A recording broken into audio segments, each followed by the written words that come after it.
Welcome to the Rosemary District Association's first ever online candidate forum. I am Debbie Trice, president of the Rosemary District Association, and I will be the moderator this evening. Decisions made by the Sarasota City Commission have significant long-term and short-term consequences in Rosemary District. We are pleased that the candidates running to represent us in District 1 and District 2 have agreed to speak to us about Rosemary District issues as we each decide who to vote for in the upcoming election. Let me introduce those candidates. Rosemary District residents north of 4th Street are in District 1. You will be choosing between your current commissioner, Willie Charles Shaw, who can wave at us. And unfortunately, his opponent, Kyle Scott Batty, has not shown up yet. If and when he does, he will be added onto your screen. Rosemary District residents south of 4th Street are in District 2.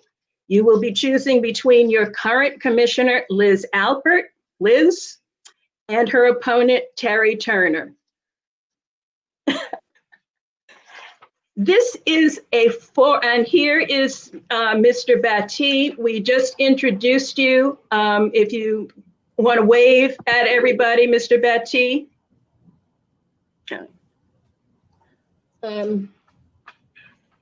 This is a forum, not a debate. Each candidate will be asked questions designed to let us know their positions on current issues and how they might approach new issues that come before the commission. Candidates will answer questions in an order that I'll regularly switch between District 1 and District 2 and between candidates so that going first and going last is evenly distributed. There will be no rebuttal or dialogue among candidates. The candidates have not been given the questions in advance. Answers will be timed and limited to 1.5 minutes. Our timekeeper, Jim Lample, who is the Rosemary District Association Vice President, will hold up a yellow card, if you can find it, when only 30 seconds remain, and he will hold up a red card when time is up. The speaker may finish his or her sentence, but I'd appreciate it does not become an overly long sentence at that point. At the end of the question period, each candidate will be given 2 minutes for a closing statement. The yellow warning card will be shown at the 30-second mark. There will be no opening statements. If everyone is ready to start, we will launch into questions now. And we're starting with some general questions. The order for the first question will be Commissioner Alpert, Mr. Turner, Mr. Batty, and Commissioner Shaw. And the first question is, why are you running for this office? Commissioner Alpert? And we can't unmute yourself. I'll try to remember to do that. I've done this enough times, you'd think I would know to do that. But anyway, it's an easy question for me. I'm running for re-election because I want to continue with the progress that we've already made in the city in terms of planning for sea level rise, planning for growth, planning for transportation, dealing with homeless issues, and the myriad issues that have come up in the city, making sure the Bay Project goes to fruition, getting the Bobby Jones golf course property covered by a conservation easement, and just all of the things that we have been making progress on, and I want to make sure that progress continues. Thank you. Thank you. Mr. Turner, same question. Yes, thank you. City government is quite complex, much more so than the public realizes. To be an effective commissioner, one must have experience, in my view, in 3 core areas. experience in large, complex organizations, in-depth financial management experience, and detailed knowledge of land use regulations. For nearly 30 years, I worked in large, complex organizations. I was the corporate treasurer of Bank of America in San Francisco, a financial controller for Eastman Kodak in upstate New York, and a managing director of Bankers Trust in New York and London. Also, I was a finance professor at the University of California, Berkeley. Here in Florida, I've focused on the environment. I served as the board chair for the Nature Conservancy of Florida. I served as board treasurer for 1,000 Friends of Florida. I've been a member of the Sierra Club, as Land Conservation Committee, and I have extensive experience in land use regulations. I was on the Sarasota County Planning Commission, and as some of you know, I was previously a city commissioner. I see yellow. I'm running to help lead the city through a severe crisis to protect essential services. I have the experience and the motivation to protect our city, and I'm running to represent you, the voters, not to decide what is good for you, because I believe in representative democracy. Thank you. Thank you, Mr. Turner. Mr. Batty? Good evening. Like I said, my name is Kyle Batty. The reason why I'm running for City Commissioner of District 1 is to give our district a choice that we haven't had in quite some time. I think choice is one of the pillars of this great society in this country that we live in. And we have a lot of long-standing issues in our district that need to be addressed. So when I ask myself the question, why would I run? And you have to have some level of motivation. And mine was, you know what, if I don't, I can never complain. I can never argue. I can never question. I can never say anything, because when given the opportunity to do something about it, I chose not to. So, I'm running to give our district a choice that we haven't had in quite some time, as I stated before. So that's my reason. Thank you, Mr. Batty. Commissioner Shaw? Unmute yourself. There you go. It worked every time. As the incumbent, there are a number of issues that have been started that I would like to see come to fruition, as did Commissioner Alpert. There are projects that we have started that I would like to go forward with. Monday night, especially with the moving of the Leonard Reed property from 1435 7th Street to the Orange Avenue and MLK, brings Overtown to Newtown once again. I'd like to bring this to a fuller view. And when I say view, I want everybody to be able to see what Newtown really is. I say that because we have had, those of us who lived here have been up the railroad, Seaboard Railroad tracks a number of times to get to Rosemary and other areas of downtown. To carry this forward is my purpose and my hope as I continue to represent the people of this city in governance throughout. Thank you. Thank you all. The order for the second question will be Mr. Batty first, Commissioner Shaw, Commissioner Alpert, and Mr. Turner. And the question is, this is an especially challenging time to serve on the City Commission. What do you see as the biggest challenge the city will face in the next 4 years? And what do you personally bring to the table to meet that challenge? Mr. Batty? Great question. One of the key issues that I see, coming into this situation is the current pandemic that we all face, and the circumstances that the challenging circumstances that it presents.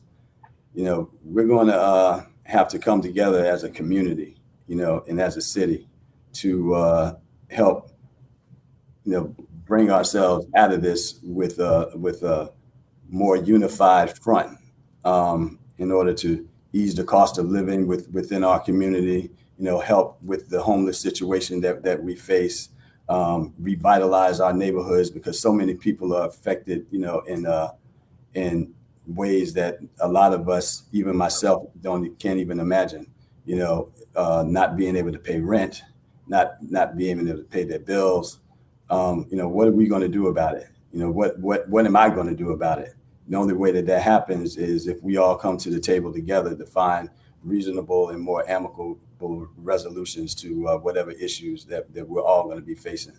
So, the next 4 years are going to be challenging in that area, because we're going to have to make up for the time that we've spent in trying to deal with this situation that we're in. And if I'm elected commissioner, my thing is to sort of listen to people. I'm out talking to people in the community, and whatever we can do together, I'm all for it. So.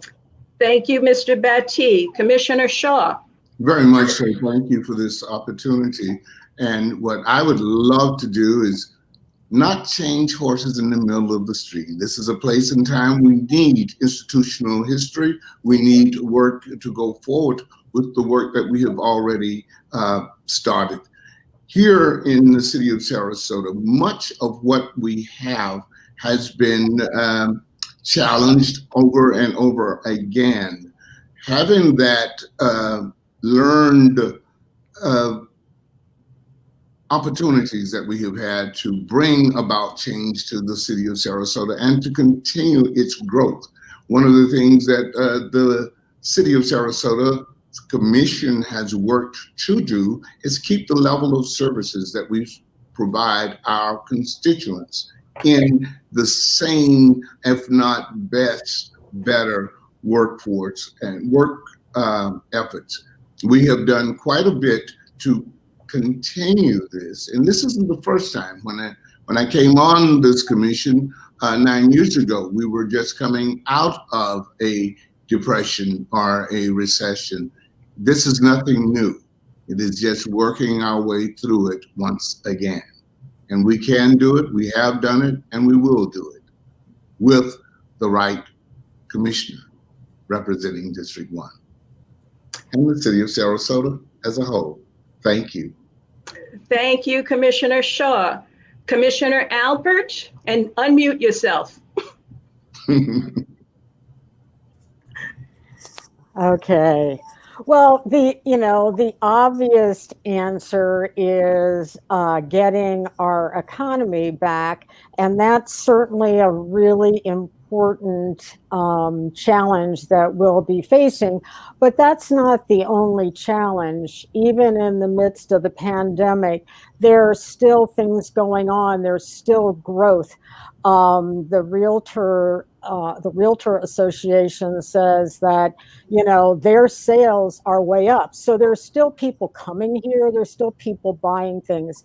And so I think in addition, we still need to be planning for the growth, planning for a good transportation plan. And I think what I bring to the table for those things is not only my passion for urban planning and continually trying to educate myself on that, I've also been educating myself on the transportation issues. I serve on the Metropolitan Planning Organization, which plans how federal funds are spent for transportation. I serve on the Public Transportation Task Force and the Florida League of Cities Transportation Committee. So all of those things combined, I think, make me the best choice for the commission for the next 4 years. Thank you. Thank you. And Mr. Turner. Thank you. I don't think there's any question that anybody can question that the single biggest challenge facing the city over the next 3 to 5 years is how to adjust to a recession that's going to be at least as severe as the Great Recession, perhaps even greater. And the way to manage through that is to look forward, to produce a strategic plan, a strategic financial plan for the year 2025. and then see how we get there. And what the current commission is focusing on very short-term fixes to the things. They're doing minor things like stopping part-time employment and freezing wages. But the fact is that in the middle of the recession, they continue to increase their operating budget. Not a lot, but they didn't cut it either. We have not cut any employees yet. We've frozen hiring, but we have a $75 million budget, 76% of which is employees, and we need to start managing for the 5-year trend. We're just not doing that. And I have a background and experience that allows me to do that effectively, would help me lead. As Commissioner Shaw says, he did it in 2009 to 2013. We worked together on that. I have that experience, he has that experience, and I have 30 years of business experience and finance experience. So I believe that you asked for the most important challenge, and there's no question in my mind that that's the challenge that we face, and we're 4 months, 6 months into it, and we haven't addressed it yet. Thank you. Thank you, Mr. Turner. Now, the following questions are more specifically related to Rosemary District concerns. This question concerns small business development, and the order for answering will be Commissioner Shaw, Mr. Batty, Mr. Turner, and Commissioner Alpert. The question is, the Rosemary District has gained thousands of new residents over the past few years, but small business growth has not kept pace. We have few retail stores and basic service providers. Some of our small businesses have closed during the pandemic. What measures would you recommend the commission take to A, help small businesses in Rosemary District recover from the pandemic, and B, strengthen the neighborhood's business community overall? Commissioner Shaw? Wait, are you muted? I believe you're muted. We have been working very diligently to increase our economic development committee and to work with the economic development organizations of our community to build those businesses that are already existing. We have created funding both at the county and the city level through our CARES Act to provide to help those businesses that are already established continue to go forward. That funding is available. We started, I think it was September the 18th that we went into providing that funding for them, and it's open to them at this point in time. We will continue to work to draw businesses to the Rosemary District, and in doing so, our small business area, small businesses coming to that area will have an opportunity to grow and go in Rosemary. So this is what we're working on. This is the way we should go forward.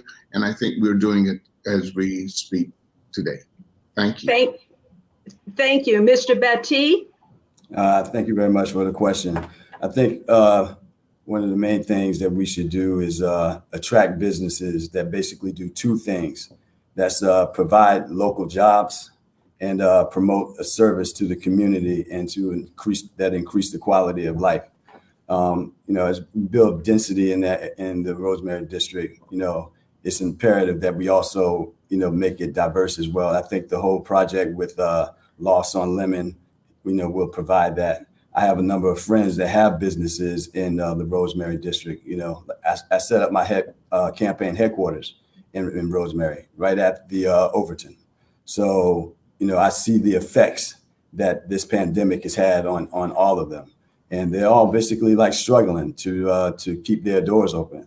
And, so it's imperative that, as commissioner, as a community, at large, that we do everything in our power and use all of our resources available to us to see that that they remain viable and continue to be successful. But we have to, in order to do that, we have to provide local jobs and promote a service to the community to increase the quality of life in this area and so on. Thank you, Mr. Batty. Mr. Turner? Yes, the role of government here is limited, but there are some things that can be done. We cannot, for example, from a government point of view, help Rosemary District businesses compete with downtown businesses. We can level the playing field. We can make sure that the zoning is appropriate and adjusted as necessary, and make sure that business regulations is not overly burdensome. We can also facilitate the flow of state and federal funding coming out of Washington, Tallahassee. And finally, the single biggest thing that we could do is abolish the business license tax. The city is currently collecting $1 million a year in business license tax. Eliminating that permanently would be a big boost to businesses downtown. Instead, we're trying to dole out $5,000 increments based on what we think are the deserving participants. Instead of taxing, we should eliminate those taxes, and I think that will stimulate business as much as we can in this recession. Thank you, Commissioner. Okay, Commissioner Alpert. Well, as Commissioner Shaw said, we have done some $5,000 grants to small businesses who were suffering because of the pandemic. We're going to be doing another round of those. We've been working to make sure that businesses in the city get funds from the CARES Act. But some other things that come to mind for me is working with the businesses to help cut down on the red tape that they have to go through to open businesses. Eliminating the business tax may be one way to do that. The complete streets that we're looking at doing in the Rosemary District actually adds to the economic development, because if you make it more comfortable for people to walk and get to these businesses, I think that will help in their development. And working with the businesses to maybe organize events so that we bring people to the Rosemary District that aren't already there and aren't aware of what's down there. I mean, there are some great businesses in the Rosemary District that I think a lot of people have no idea about. So I think there are steps we can take to help them. Thank you. Thank you. The next question concerns homelessness. The order for answering will be Mr. Turner, Commissioner Alpert, Commissioner Shaw, and Mr. Batty. Mr. Turner? Oh, sorry, I have to ask the question. Sarasota has made great progress over the past few years in reducing the number of people living on the streets in Rosemary District. Unfortunately, the Sarasota and Manatee sheriffs have been working against that success by bringing homeless individuals from their jurisdictions to Rosemary District. What will you do to prevent expansion of homeless services in Rosemary District and encourage placement of needed services in other locations? Mr. Turner. Yes, thank you.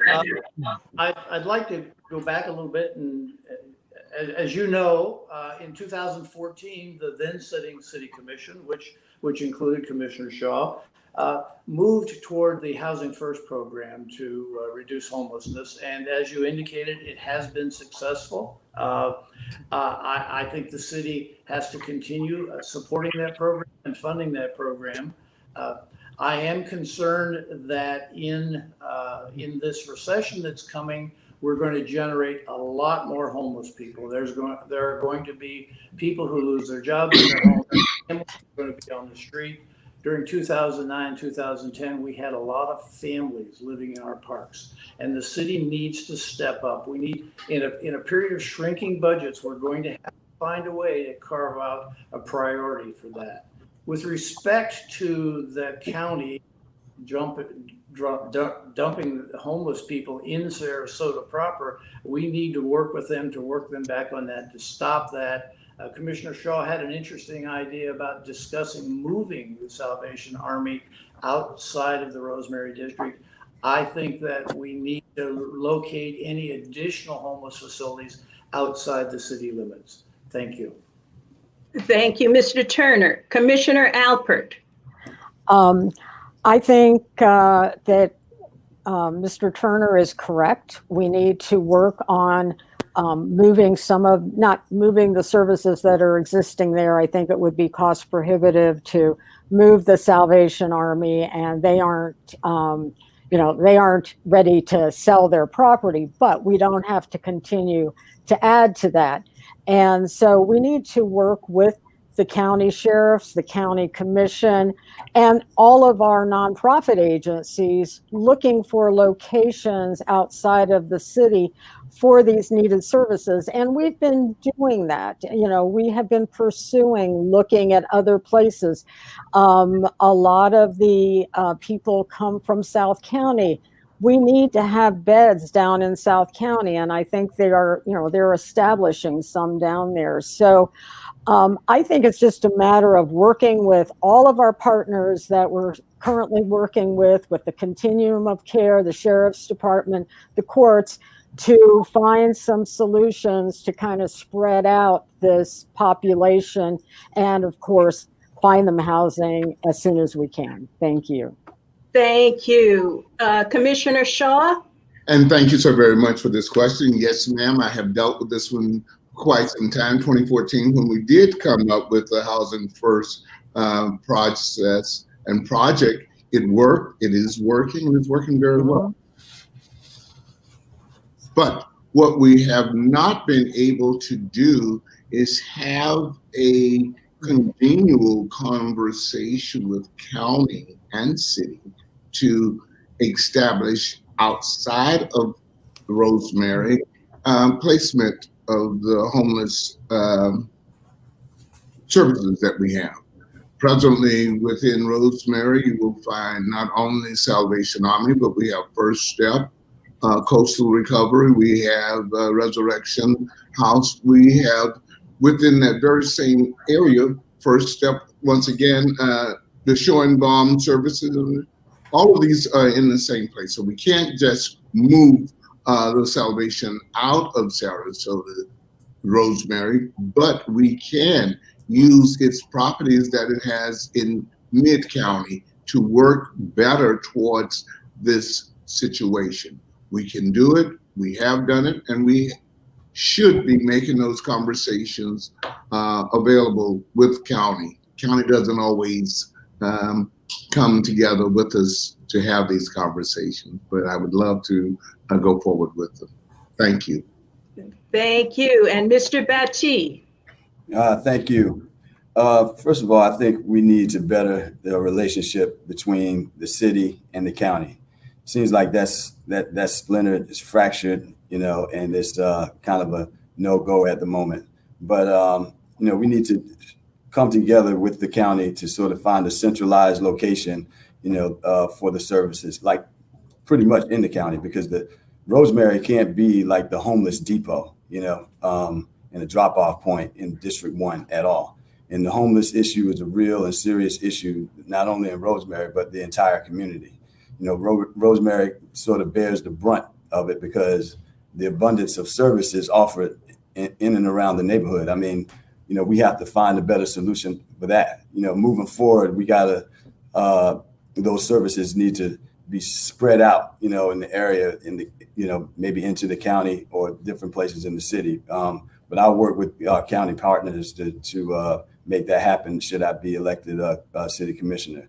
But, I'll say myself that I've been homeless before, so I know what it feels like. And trust me, there's no dignity and there's no nobility in it, so, like I said, I have the endorsement of the police department. So I think the laws and the ordinances that are existing at the moment, we have to enforce them, so we have to make sure that that the homeless, are taken care of in our district, but we also have to follow the laws and ordinances of the city. Thank you very much. Excuse me. Okay. Thank you. The next question concerns affordable housing.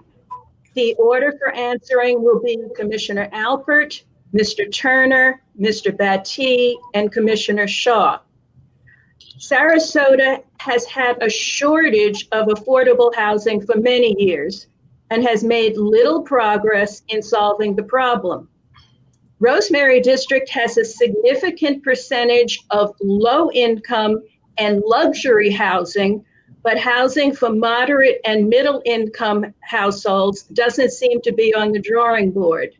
And first, as a note to the audience, federal guidelines define moderate income for a household in Sarasota to be about $38,000 to $61,000 per year, and middle income for a household at $61,000 to $92,000 a year. So the question is, what would you do to encourage construction of moderate and middle income housing in Rosemary District?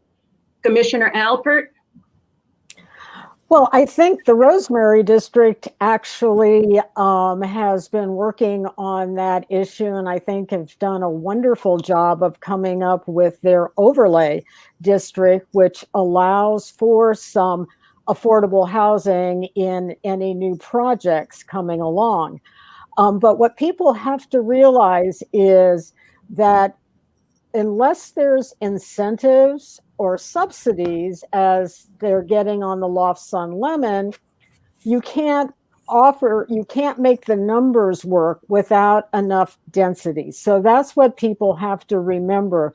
In order to make it viable for someone to do a project and have any profit on the project, there has to be enough density so that they can make each unit affordable. If you're going to only do 10 condo units in a 10-story building, each of those units have to be really, really expensive. If you can do 4 or 5 times that many, you can price them at a lower price. So I think that's what we need to look at. And as I said, I think the overlay district that the Rosemary District came up with was a really good first start. Thank you. Thank you. Mr. Turner? Yeah, unfortunately, I guess, given the recession, I think affordable housing will be less of a problem over the next 2 or 3 years. I think rents are going to decline dramatically as they did in 2009, 2013. So we have some time to work on this problem. The primary approach that people usually try is zoning bonuses. The problem with zoning bonuses is that you give a developer more units and ask him to charge less for it. And even if you limit what he can charge for 10 years or 15 years, eventually it will become a market priced house. And furthermore, if it's being rented at a low rate because of regulations or an agreement, there's always a huge incentive for the developer, the owner, to come back to the city, to future commissions and to future regulatory bodies to try and relax those restrictions and get market rate for them. I believe the most effective long-term approach is to provide some funding through the housing authority so that the city owns the land and the property in perpetuity and provides that affordable housing directly. And in that way, there's not an incentive for the developer to come back and renegotiate and for future commissions to give away the store. Thank you. Thank you. Mr. Batty? Thank you for the question. This is a critical issue, not just, in District 1, but throughout the entire city, to create, workforce housing. In order to do that, you have to create density, of course, but it's an issue that's in dire need of being addressed. We have like a moral obligation to create an environment that incentivizes workforce housing for people that work and serve our community. The communities that implement a zoning code that embraces density, incentivizes the creation of workforce housing, and see it created. those that do that, lack workforce housing like Sarasota, it's just that simple. However, nothing, can replace the need for some residents owning their own home. That's the truth. And we need to, express home ownership, wherever possible and whenever possible. We must, have programs that encourage your home ownership, educate residents on, the importance of their finances, and the importance of owning a piece of the city themselves. Okay, thank you, Mr. Batty. Commissioner Shaw? Thank you so very much. The conversation, affordable, attainable, and workforce. Affordable is one thing, attainable is another, and workforce is another. We have yet to provide, unless we are able to, and we are working this with the lofts in the 900 block of Cohen Way, to bring about housing for just the teachers, the educators in the schools right there, both at SMA and the school at 645 Central. Both those schools need their teachers to be able to walk to school. That is important. Putting this workforce housing together is going to be a very, very challenging project in Rosemary. And I do believe you were speaking just to Rosemary when you asked this question. And because the project coming on 10th Street, the 1300 block of 10th Street, is going to be a higher end affordable, but it isn't going to be workforce housing. How we get that, we're going to have to really work with the developer and the city in doing what we have to do. We did this over off of 301 North Washington, South Washington to do that, and we can do it here. Thank you. Thank you very much. The next question concerns a centrally located park in Rosemary District. You knew that would happen. The order for answering will be Mr. Batty, Commissioner Shaw, Commissioner Alpert, and Mr. Turner. The question is, everyone in Rosemary District appreciates the City Commission's support for a park in Rosemary District, including the appropriation of park impact fees to acquire land for it. But the lack of a willing seller is a major obstacle at this point. What would you recommend the city do to get past this obstacle? And would you consider exercising the city's power of eminent domain? Mr. Batty? Eminent domain, that's something that I wouldn't do. I would sort of stay away from that.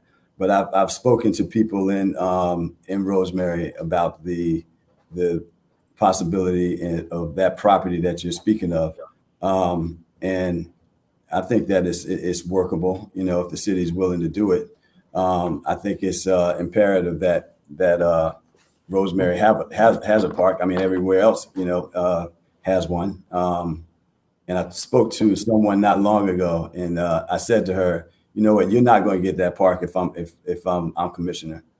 We'll get that park. We'll get that park together. So I think the city has to work with that landowner in terms of like negotiating the price, and hopefully they can come to some sort of reasonable agreement to make that happen. But I want to see Rosemary get the park that they so deserve. I mean, I'm all for it. But I'm not for eminent domain by any stretch. So. Okay. Thank you. Commissioner Shaw? Thank you. The issue has been on the table now at least 5 years, from the 1425th Street, Frank Davis's property, to where we are at 513 and 531 Central. Here we have a issue that requires quite a bit of bartering, just to say the least. and getting a reasonable price for the property. We still yet, as your governance body, must yet remember we can't expend ourselves or extend ourselves in spending. We still yet are going to have the issue of the homeless at the same time, and the park. We have had this problem come up at both the 5 Points, the Gillespie Park. We have seen what happens with these parks and with the homeless in these parks. So this issue continues to be I don't want to call it a problem, but a challenge. Working through this challenge is going to require city and Rosemary itself working together to get this project done. It is doable. It's just where and how and when. Thank you. Thank you. Commissioner Alpert.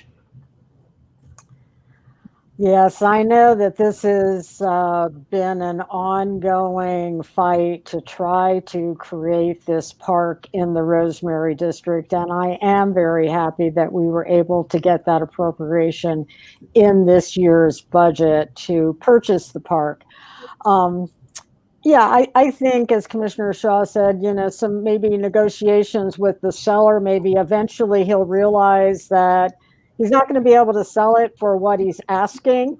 And if we can't get that, then I think we look for some other locations. I would not do eminent domain to create that park, because I think there's probably other options that we can pursue. But I think we keep working on this seller, and in the meantime, look for other places where we could put in a park. But I think we can make it happen. Thank you. And Mr. Turner.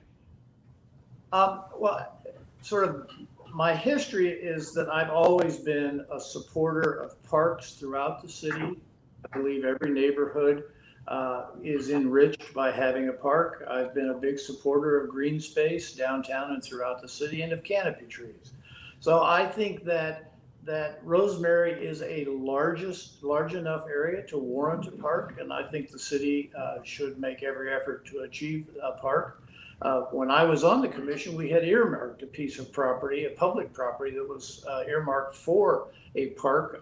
I'm not sure why it got developed, but we should make every effort.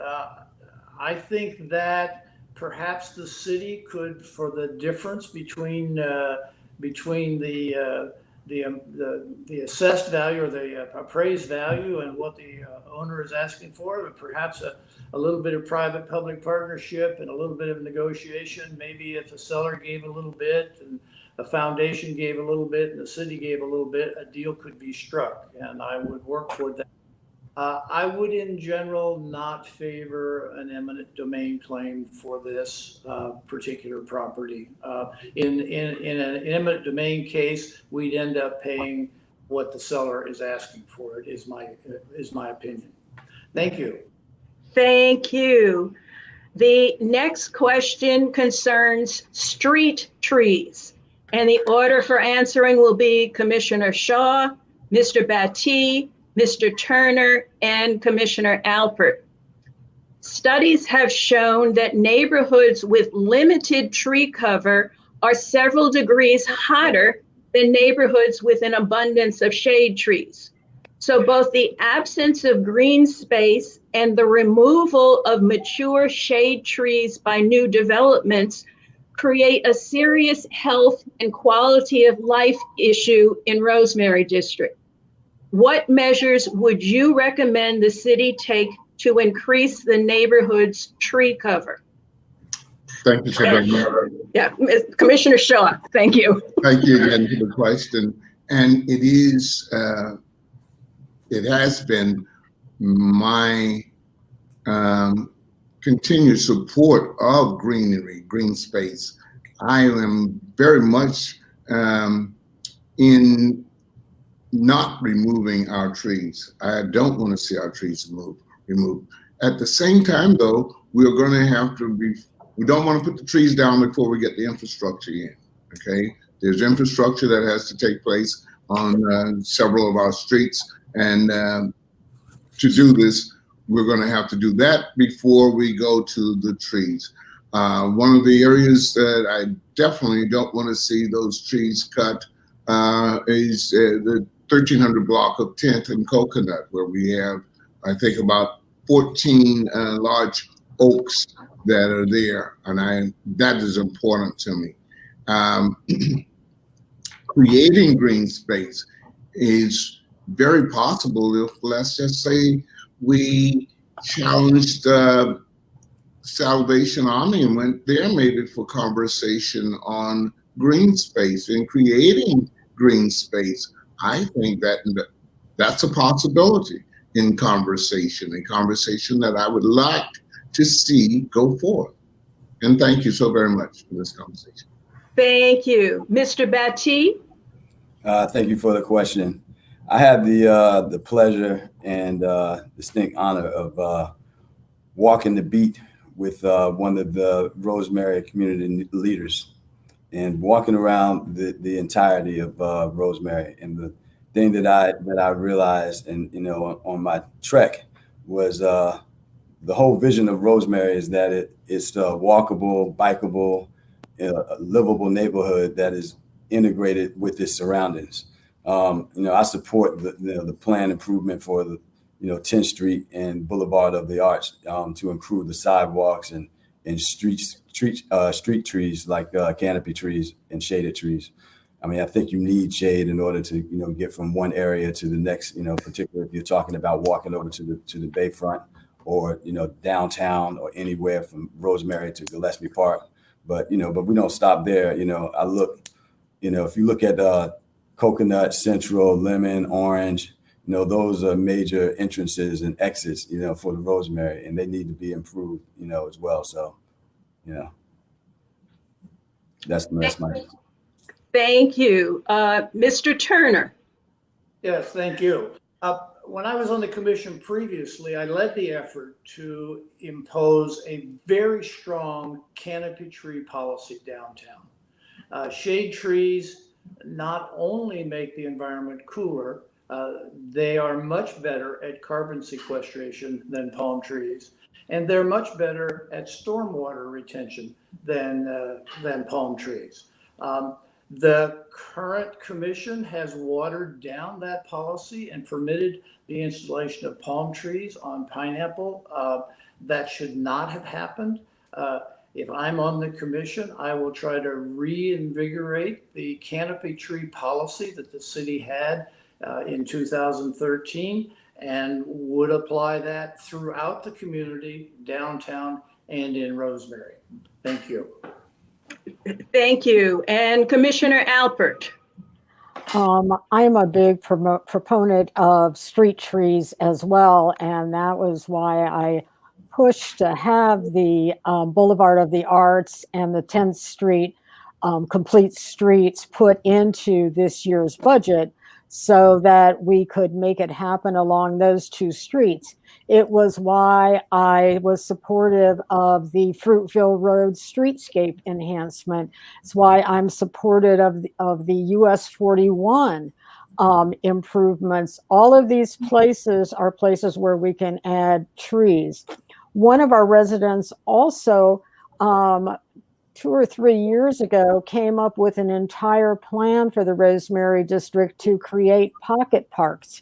I still have been trying to promote that pocket park idea because I think that also would help. We're looking at wider setbacks so that we can add more trees, and we also are looking at doing an urban canopy program for the entire city. So certainly I'm supportive of the trees as well. Thank you. Thank you very much. Now, since we're on YouTube, there has been chat going on among the viewers, and an extra question came in through chat. So I'm going to insert it now, and it will have to do with traffic and pedestrian safety. And the order for answering will be Commissioner Alpert, Mr. Turner, Mr. Batty, and Commissioner Shaw. And the question is about traffic and speeding on Coconut and Central. How would you specifically address safety for pedestrians? And well, I don't know that you can handle it, but Commissioner Shaw and Commissioner Albert, if you can explain what has been done thus far with pedestrian safety. Well, that's certainly why we're putting in roundabouts in certain areas to make it easier to walk. That's why we're creating the US 41 corridor the way it is. That's why we want to do 10th Street and Boulevard of the Arts. We're creating multi-use recreational trails throughout the city. And everywhere we can, we are looking at ways that we can make it safer for pedestrians to cross. So I think, you know, we're not going to be able to handle every street overnight, but that's our goal, is working towards the, you know, sort of the zero tolerance of any kind of problem with our pedestrians. And again, that was why the Fruitville Road street enhancement was so important, to help people be able to safely cross Fruitville Road. Thank you. Thank you, Mr. Turner. Yeah, I agree that roundabouts can be an important factor in improving pedestrian safety. In 2009 and 2010, I led the effort on the Sarasota City Commission and on the MPO to get a comprehensive roundabout plan on 41. And it was that commission that voted to put in the roundabouts at 10th Street and 14th Street and got 5-year funding for a complete sequence of roundabouts. And the theory was that roundabouts will slow the average traffic speed down. And by slowing the traffic speed down, the possibility of pedestrian automobile accidents is reduced and mitigated. Beyond that, where roundabouts are not possible, we need to slow the traffic down generally. If you design a road so that it's comfortable going 80 miles an hour, cars are going to go 80 miles an hour, no matter how fast you, how slow a speed limit you put on. So where people are driving, we need to do things like put rumble strips in, or speed bumps, traffic lights, bulb outs in the street, all sorts of things that create a tunnel effect for drivers and make them slow down because they become aware of their speed as the road narrows on them. And so those are the kinds of things we need to do. Roundabouts, slow down the speed with Karens and rumble strips. And my time is up. I see the red sign. Thank you. Mr. Batty. Thank you. You know, I love the idea of the roundabouts, and I love that they've been implemented. I've lived in cities where there were a number of roundabouts, you know, made it a lot safer for traffic. But, you know, I like the idea as well of making Fruitville easier to cross and more walkable and bikeable. You know, I bike, I walk, I run a lot. So, you know, I love to feel safe in doing so. Now, you know, I haven't seen like the renderings or any of the traffic reports, but from what I understand, they're favorable compared to, you know, what we have there today, you know. But, you know, we must work, you know, to make downtown, you know, in the various neighborhoods in District 1, like safer for both like pedestrians and cyclists, you know. So that comes with, you know, improving the sidewalks, you know, sidewalk network, painting bike lanes on certain streets throughout the district. So, you know, I think it's imperative that we do this. Thank you very much. And Commissioner Shaw. You unmute yourself. Kidoki. Yeah. First, we have made improvements to Coconut by putting not bulb outs, but speed bumps there to slow the traffic down. The roundabouts, as all have said, has been a very big piece of the change. what we're going to see with the CIP projects of both 10th and Boulevard of the Arts, I will say 6th Street, but Boulevard of the Arts this coming year, the funding that was appropriated in this year's budget for the CIP will give us an opportunity to bring about more of the complete street projects that we had hoped to see come about. So we will be seeing these improvements to and enhancements to our street travel, Fruitville, its crossing, and its movement. We also have to remember Fruitville not only has crossings, but we have also the movement of our emergency equipment out of the 4th Street fire station. That's a very big piece of a Rosemary, night and day. So we have to take all of these things into consideration as we go about the improvement of streets and bicycle and walking, the MRTs that we want to put together, the improvement of the Legacy Trail will all help this project go forward. And thank you so very much. The next question concerns administrative review. And the order for answering will be Mr. Turner, Commissioner Alpert, Commissioner Shaw, and Mr. Batty. The question is, as you know, there is limited opportunity for citizen engagement in the approval process for new projects in the city. Many projects are approved by city staff under so-called administrative review with no citizen input required. Some projects do provide an opportunity for citizen comments, but only late in the project process, when changes can be prohibitively expensive. Consequently, Sarasota citizens feel that their voices are not being heard. Now, this is a two-part question. What are your thoughts on the administrative review system in the city? And what are your thoughts on providing a more meaningful role for citizens in the project review process? Mr. Turner? Yes, administrative site plan approval has been the rule downtown since 2001. In 2010 and 2011, I sponsored an ordinance that would have eliminated completely administrative site plan approval on South Palm Avenue, which is, as you may know, a residential area. It unfortunately failed by a 3-2 margin. In general, I'm opposed to administrative site plan approval. I do not believe it stimulates development. I believe it stimulates bad development and too much development. I think it should be abolished. And I think that if you abolish administrative site plan review, at least on monumental buildings, de minimis buildings under, say, 10,000 square feet, it may be okay.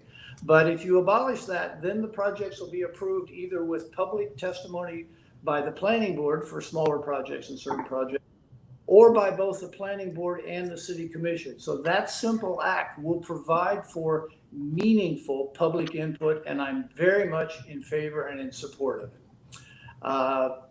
The two-part question. I think that covers. Thank you very much. Thank you. Commissioner Alpert. Yes, the administrative review downtown, I think, has worked really fairly well for the downtown, and it's helped create some of the growth that we're seeing there. Now, since this was put into place in 2001, 2002, and as we're seeing the projects come out of the ground, we realize that there's some tweaking that needs to be done to the underlying zoning, because it's the zoning that decides this. Buildings aren't approved by administrative review unless they're doing everything according to the zoning that's there. So everybody knows what's there. Everybody knows what the zoning code says. If they want to vary from that at all, then there has to be public input to that project. But I think we need to, in the downtown, And we are looking at that, wider setbacks, wider sidewalks, and those sorts of things. But I don't think we should abolish it in the downtown.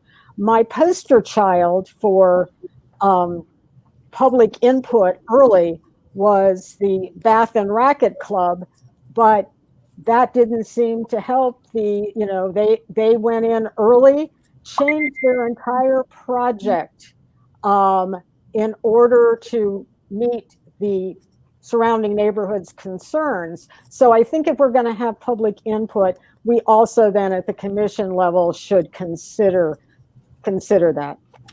Thank you. Thank you very much. Commissioner Shaw. Thank you so very much. I was very much onto this question sometime in an earlier form where I said the combination works between the administrative review and the public input. This happened downtown with our downtown CRA. We did in the projects that went forward. We did get a combination of the two and brought about a difference in and community input.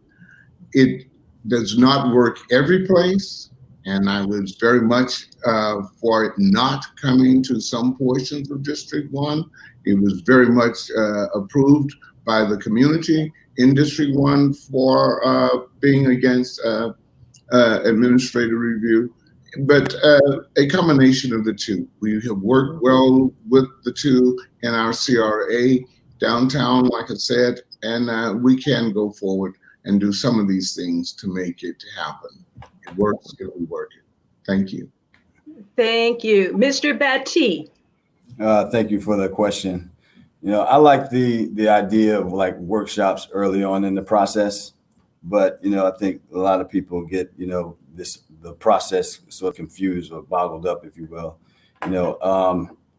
The administration or commission has no other choice but to approve any site plan that meets the zoning, as Mrs. Alpert stated prior. But when it comes, so the public should have say or input when it comes to the change of any zoning. Now, a lot of the zoning in Sarasota is, in my estimation, like antiquated. They're not applicable, to where we are today. So I always talk about the affordable housing toolkit of like 2016 that was put out by President Obama, which talks about streamlining the process. Because when you do that, you don't want to like scare off like investors and so on, and that I think, when it gets all confusing that way, it sort of creates, congestion, and it costs time. And where I come from, time is money. And, we have to do a better job at like streamlining the process. But as I said, I like workshops early on in the process. So, Okay. Thank you. Mm-hmm. The next question is on the strong mayor form of government, and the order for answering will be Commissioner Alpert, Mr. Turner, Mr. Batty, and Commissioner Shaw. Question is, a few years ago, there was a movement to change the form of government in the city. Instead of 5 city commissioners who select a ceremonial mayor from among them, the proposal was for a strong mayor system. Under this system, the mayor would be separately elected and have specific powers different from the city commissioners. Lately, there has been discussion of this type of change again. 2 parts. Do you favor or oppose changing to a strong elected mayor form of government for Sarasota? And what are your reasons for this position? Commissioner Alpert. Well, I have said at every forum that I don't favor or oppose either form of government. I think there are pluses and minuses to both forms of government. I lived in St. Pete, I lived in Tampa. They had a strong mayor that seemed to work fine. Our commission city manager form of government works fine here. But it really is a function of not the form of government, it's a function of who's in the government. So I think either one will work. I think people should decide. I think the Strong Mayor initiative has failed 4 or 5 times, but it depends on how it's written or what it would involve. But I really think both forms of government are equally good. Thank you. Mr. Turner. Yes, I'm opposed. The history of the strong mayor is not good. In the late 1900s and early 2000s, it was the dominant form of government in small cities throughout the country. It was characterized by opacity and corruption. The council manager form of government was part of a reform movement that was led by Louis Brandeis and Theodore Roosevelt. And it's modeled after a corporate form of government where the city commission acts as the board of directors and the city manager is essentially the president and CEO. It has led to efficient governments, experienced government, knowledgeable city managers, and lack of corruption generally, and good government. The problem we have is not the form of government, it's the commissioners that we're electing. The strong mayor, as I say, is characterized by corruption. The council manager form of government is the dominant form of government now in small cities of our size. And as has been said before, it's been rejected by the commissioners, the public 5 times. You have to ask yourself the question, it's exactly the same form of government we have in the county commission, which is controlled by developers, but no one ever talks about changing that form of government. They want to change the city government because they can't control it without a change to strong mayor, and I'm opposed to it. Thank you. Thank you, Mr. Turner. Mr. Batty. Thank you for that question. I'm for a strong mayor.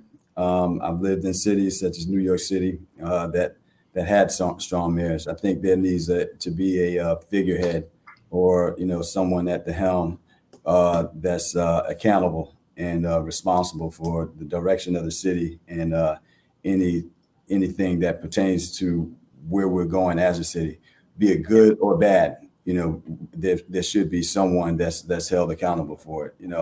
When I remember when I first moved here and I talked about like the way the form of government is set up here with the 5 commissioners, I sort of equated it to like the end of a Quentin Tarantino movie where everybody is like sitting there pointing the gun in circles, so therefore there's like no real accountability and lack of responsibility. So I'm for a strong mayor. I don't see where it can hurt the city. I mean, I can understand where Mr. Turner is coming from when he talks about it, opens the door for corruption.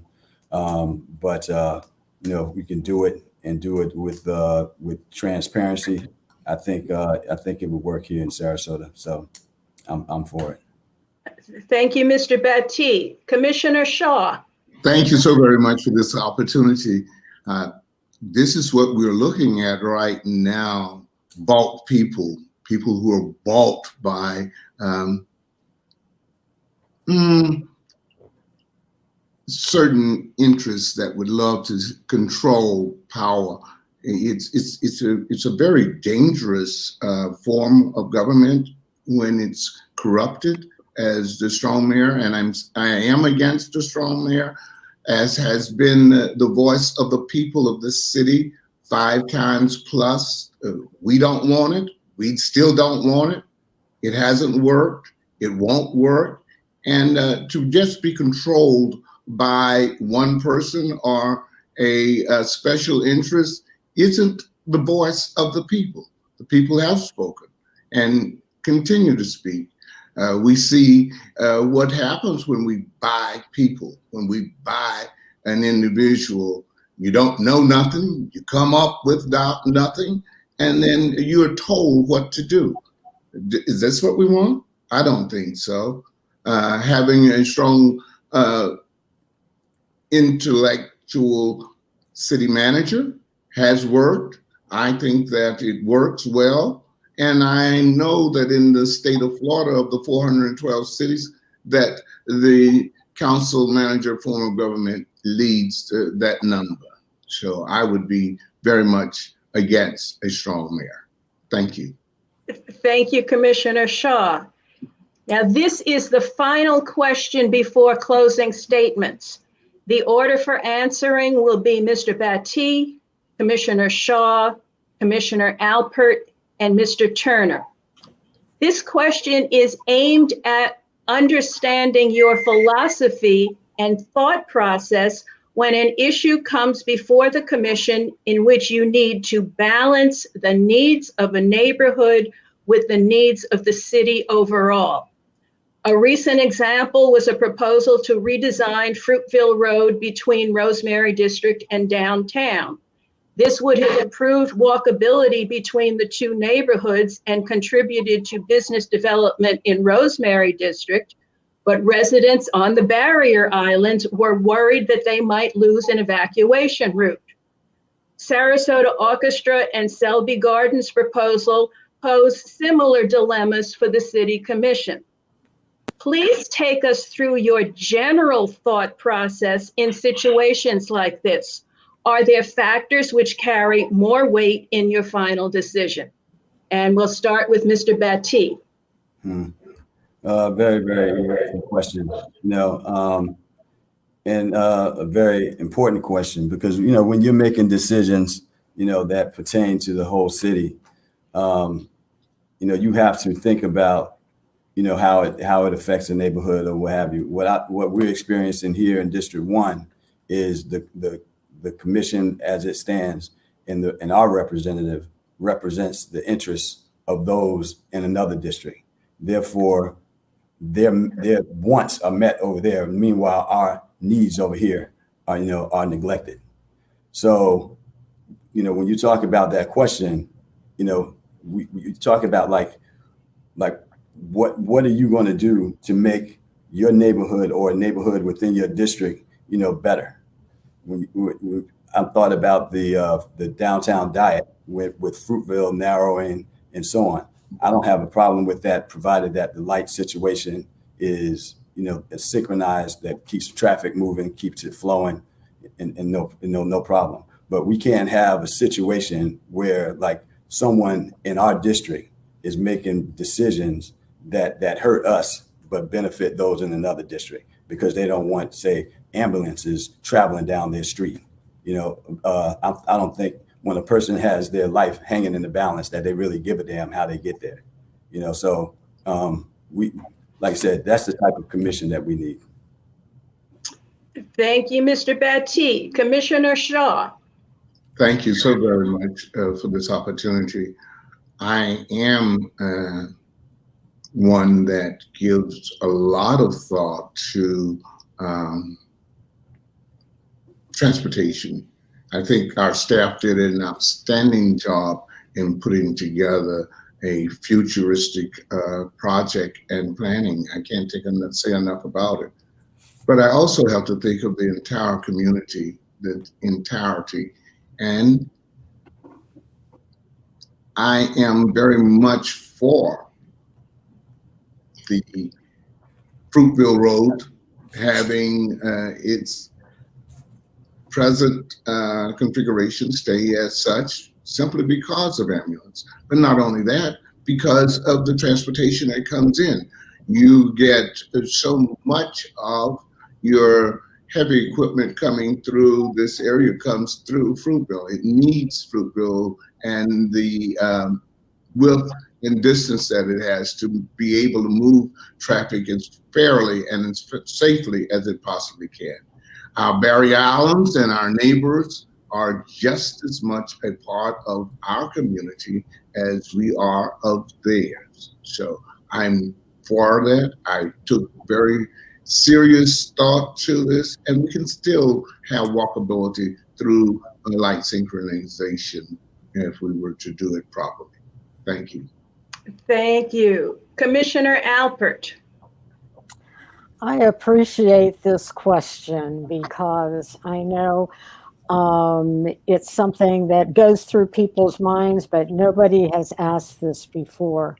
And what I try to keep in mind is I try to get all of the facts and information that I need to understand the issue and to be able to make a good decision. And that includes listening to both sides of the issue. And I also try to look at it at the 30,000-foot view and realize that we're planning for the next 50 years, the next 100 years, what's going to be in our community.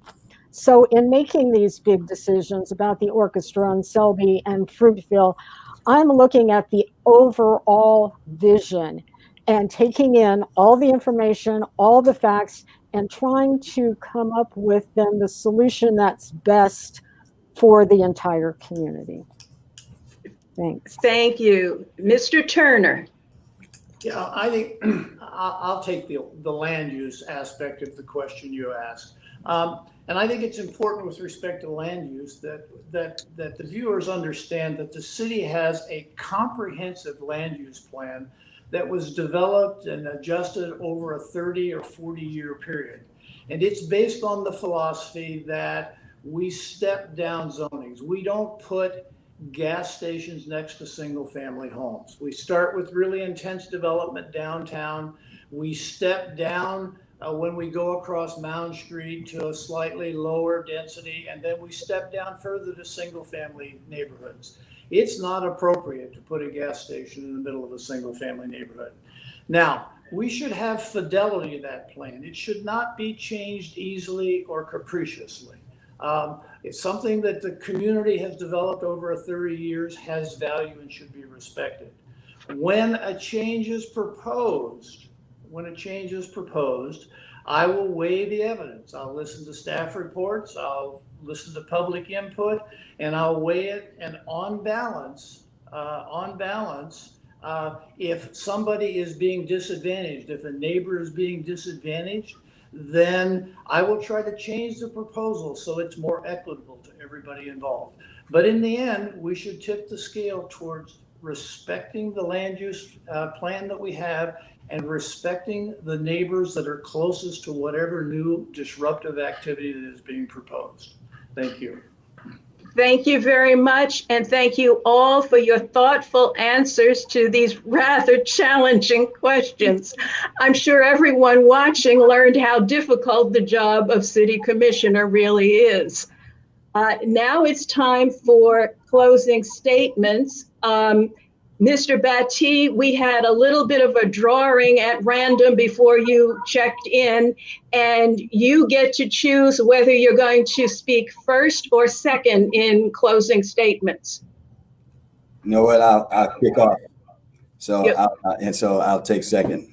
You'll take second. So the order for closing statements will be Commissioner Shaw, Mr. Batty, Mr. Turner, and Commissioner Alpert. And they each get 2 minutes. And so go ahead, Mr. Shaw. The platform is yours. Thank you so very much. Thank you for this opportunity.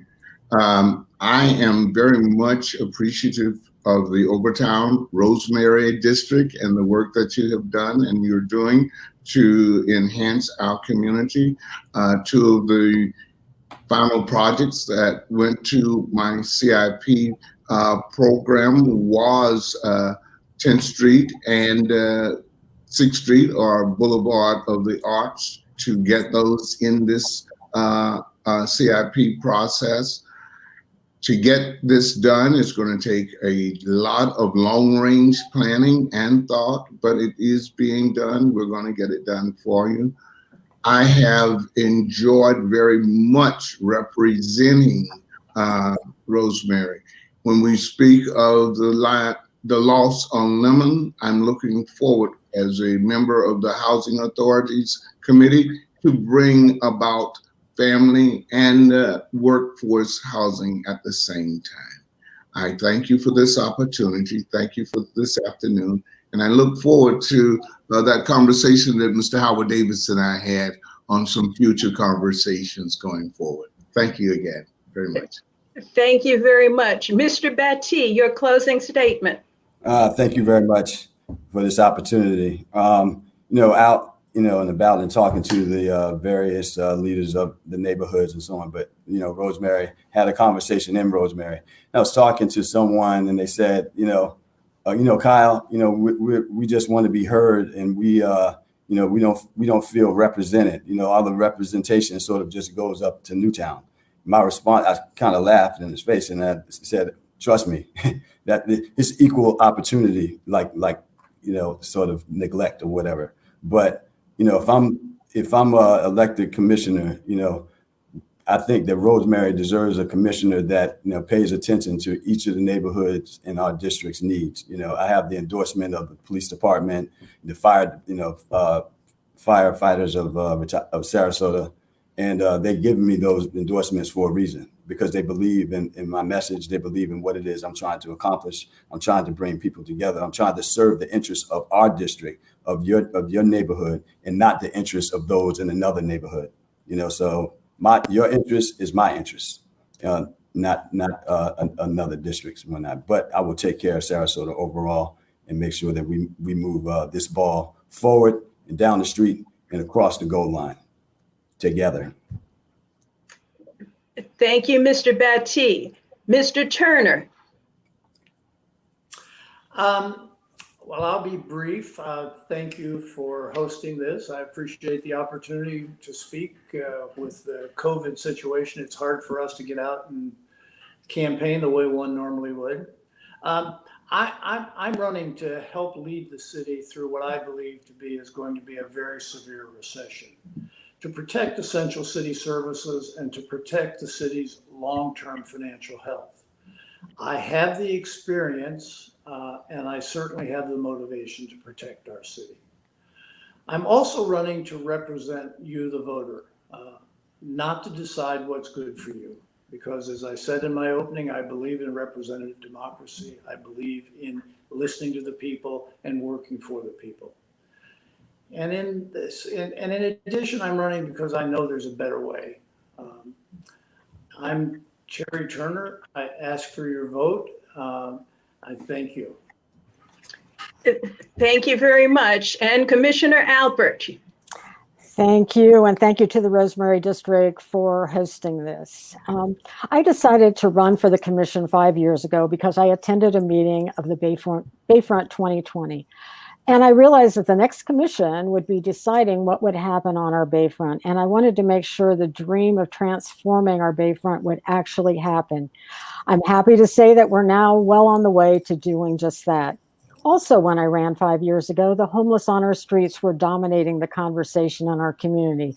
Something needed to be done. With the help of many community partners, we implemented a Housing First initiative and have made substantial progress in providing housing and services. The number of homeless on our streets has decreased about 60% from when I was elected in 2015. My third commitment 5 years ago was to advocate for and help implement smart growth in our community, and I believe I've done just that. I'm running for a second time because I want to continue to focus on how we plan for growth, how we plan for getting out of this pandemic, of planning for smart multimodal transportation, of planning for sea level rise and sustainability, of planning the creation of world-class parks, of planning how we retain our historic and cultural assets such as the Sarasota Orchestra and Selby Gardens. I have been working on these issues for the past 5 years. We've made significant progress, but there's still more to do. You can be certain that I'll have the courage and integrity to make the decisions that benefit the entire community and not just special interests. I ask for your support to keep working for you and with you and with you. Join my campaign. Go to Sarasota. Go to Liz at Sarasota. Go to votelizalbert.com. Thanks so much. Thank you. That concludes our candidate forum live stream. Thank you to all of the candidates and thank you to our viewers.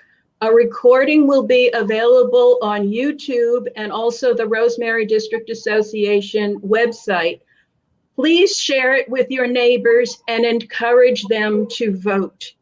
Have a good evening. Good night. Thank you very much. Thanks.